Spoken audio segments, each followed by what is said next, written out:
Today I'm going to show you how to install apps on your Element Smart TV.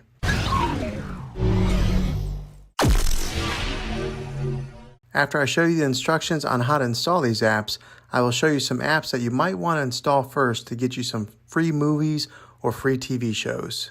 On most Element TVs, including the Element Roku TV, first thing you're going to want to do is press the home button. Then go to select streaming channels.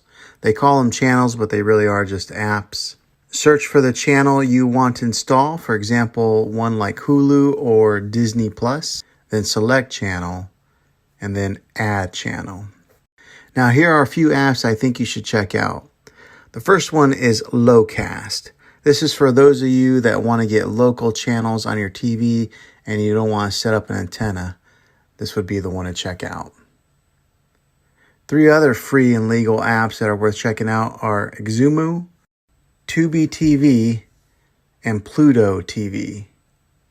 Again, these are free apps and they have a lot of movies, TV shows, and sports channels. Well, thanks for checking out this video, guys. If it was helpful to you, go ahead and throw a thumbs up on this. Go ahead and subscribe to my channel. I make tech videos all the time, and I'd love to have you back in the next one. Take care.